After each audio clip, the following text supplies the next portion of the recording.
Hello everyone, हम पढ़ रहे हैं कक्षा 8 गणित। मैं हूं आपका दोस्त सत्यम नायक। आइए प्रश्नावली 3.4 को स्टार्ट करते हैं। इसमें क्या है, पहला प्रश्न है प्रश्नावली 3.4 का कि बताइए कथन सत्य है या असत्य। इसमें क्या बोला गया है, जो आपके कथन दिए गए हैं ए से एच तक, आपको बताना है सत्य है या असत्य है। तो आइए हम प्रश्न को क्या करते हैं, हल करते हैं। कथन सभी चतुर्भुजों के बारे में दिए गए हैं। कैसे, पहला है कि सभी आयत वर्ग होते हैं। आयत की बात हो रही है, अगर वर्ग को आयत बोला जाता तो सही होता, लेकिन बोला गया कि आयत वर्ग होते हैं, तो ऐसा नहीं है। क्योंकि आयत में जो सभी भुजाएं होती हैं वो क्या होती हैं, समान नहीं होती, लेकिन वर्ग में क्या होती है, सभी भुजाएं समान होती हैं। तो इस तरह से हम बोल देंगे हमारा ये कथन असत्य है। ठीक है। इसके बाद अगर बात करें, लिखा है सभी समचतुर्भुज समांतर होते हैं। तो अगर बात करें समचतुर्भुज की, तो समचतुर्भुज में वो सभी गुण होते हैं जो एक समांतर चतुर्भुज में होते हैं। समांतर चतुर्भुज में क्या होता है कि दो भुजाएं, सम्मुख भुजाएं समांतर होती है, तो इसमें भी सम्मुख भुजाएं समांतर हैं, और सम्मुख भुजाएं वाली भी समांतर है। सम्मुख भुजाओं की माप भी बराबर होती है, तो वो भी इसमें भी है, क्योंकि समचतुर्भुज में सारी भुजाएं समान होती है, तो सम्मुख भुजाएं तो समान होगी होगी। तो इस तरह से हम बोल सकते हैं सत्य है हमारा। इसके बाद अगर सी देखा जाए, तो सभी वर्ग समचतुर्भुज, यहां पर लिखा है सभी वर्ग समचतुर्भुज और आयत भी होते हैं। तो वर्ग की बात हो रही है, यहाँ आयत को वर्ग बोला गया था, लेकिन यहां बोला गया वर्ग को आयत। तो यहां पर सही है, क्योंकि आयत में क्या होता है, सम्मुख भुजाओं की माप बराबर होती है, और वर्ग में चारों भुजाएं समान होती हैं, तो सम्मुख भुजाओं की माप तो बराबर होगी ही। तो यहां पर आपका वर्ग आयत भी हो सकता है, हमारा निकल गया है सभी वर्ग क्या है, आयत भी हो सकते हैं और समचतुर्भुज। अब समचतुर्भुज भी हो सकते हैं, क्योंकि समचतुर्भुज की चारों भुजाओं की माप क्या होती है, बराबर होती है। देखिए चारों भुजाओं की क्या होती है, माप बराबर होती है, वर्ग में भी वही होता है। तो इस तरह से हम बोल सकते हैं हमारा क्या है, सत्य है। अगर बात करें हम डी की, तो डी में क्या है, सभी वर्ग समांतर चतुर्भुज नहीं होते। ये असत्य इसलिए बोला गया है, असत्य इसलिए है प्रश्न, क्योंकि सभी वर्ग समांतर चतुर्भुज होते हैं, क्योंकि वर्ग में वो सभी गुण होते हैं जो समांतर चतुर्भुज में होते हैं, आयत में होते हैं या समचतुर्भुज में। मतलब जो आपका वर्ग है उसमें समांतर चतुर्भुज भी बोल सकते हैं, उसको समचतुर्भुज भी बोल सकते हैं, आयत भी बोल सकते हैं, क्योंकि वर्ग में वो सभी गुण होते हैं जो इन तीनों में होते हैं। कैसे, देखिए यहां पर बोला गया है सभी वर्ग समांतर चतुर्भुज नहीं होते, होंगे होते। तो ये असत्य इसलिए बोला गया है, क्योंकि वर्ग में देखिए डीसी मतलब जो सम्मुख भुजाएं वो समांतर रहती हैं, तो इसमें भी रहती हैं। यहां पर भी सम्मुख भुजाएं समान है, वो इसमें भी है। ठीक है। तो इस हम बोल सकते हैं कि जो वर्ग है उसमें सभी गुण होते हैं एक समांतर चतुर्भुज के। तो ये हमारा कथन असत्य है, क्योंकि इसमें बोला गया कि नहीं नहीं होते, तो लेकिन ये क्या है, होते हैं, इसलिए क्या बोला गया कि असत्य है कथन। अगर बात करें प्रश्न ए की, सभी पतंगे समचतुर्भुज होती हैं, सभी पतंगे समचतुर्भुज होती हैं, तो इसमें बात की गई है असत्य है बात।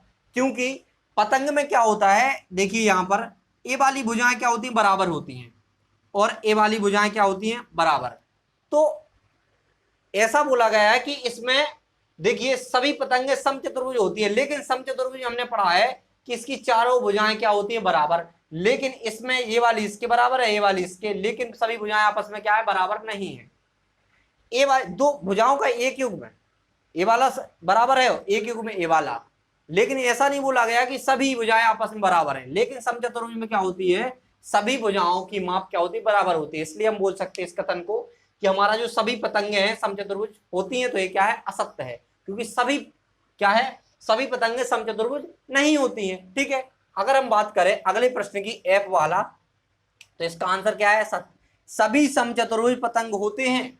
तो भाई समचतुर्भुज पतंग हो सकते हैं, समचतुर्भुज पतंग हो सकते हैं, लेकिन पतंग समचतुर्भुज नहीं होती, क्योंकि पसंद सॉरी पतंग की कुछ कंडीशन होती है। पतंग में क्या होती है, वाली भुजा इसके समान होनी चाहिए और ए वाली भुजा की माप इसके बराबर होनी चाहिए। लेकिन अगर हम बोले कि समचतुर्भुज पतंग हो सकता है, तो हो सकता है, क्योंकि देखो अगर इसको हम इस तरह से बना लें, इस चित्र को हम इस तरह से बना लें,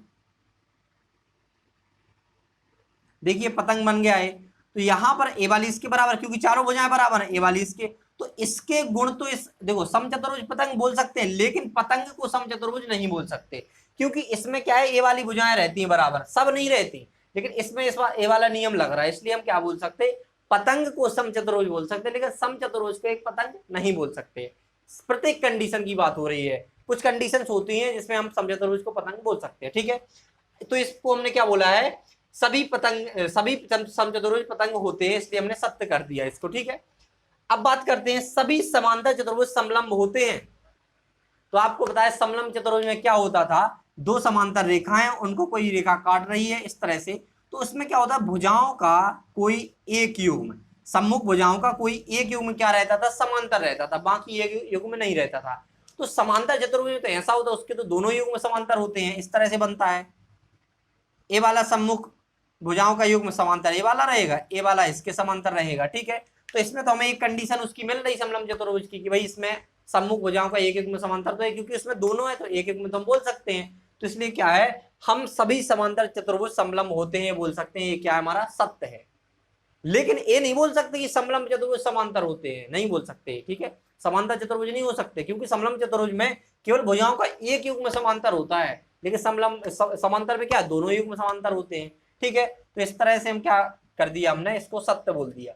अगर बात की जाए सभी वर्ग समलंब होते हैं, अब समलंब में क्या कंडीशन है कि भुजाओं का, सम्मुख भुजाओं का कोई एक युग्म क्या हो, समांतर हो, इस तरह से।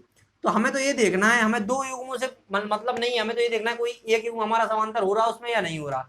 तो आपको पता है वर्ग में ए वाला इसके समांतर रहता है, मतलब कंडीशन आपकी फिट हो गई वहां पर, और ए वाला इसके, हमें दूसरे से कोई मतलब नहीं। अगर एक आपका सम्मुख भुजाओं का एक युग्म समांतर आ रहा है तो हम बोल सकते हैं हाँ क्या है आपका समलंब चतुर्भुज। लेकिन हम वर्ग को क्या है, वर्ग को समलंब बोल सकते हैं, लेकिन समलंब को वर्ग नहीं बोल सकते, क्यों, वर्ग में चारों भुजाएं समान होती हैं और समांतर होती हैं एक दूसरे के सम्मुख। देखो भुजाओं का दोनों युग्म क्या है, समांतर इसमें है, ये वाली इसके समांतर, ये वाली इसके समांतर, लेकिन समलंब में कोई एक युग्म ही भुजाओं का, सम्मुख भुजाओं का क्या होता है, समांतर होता है।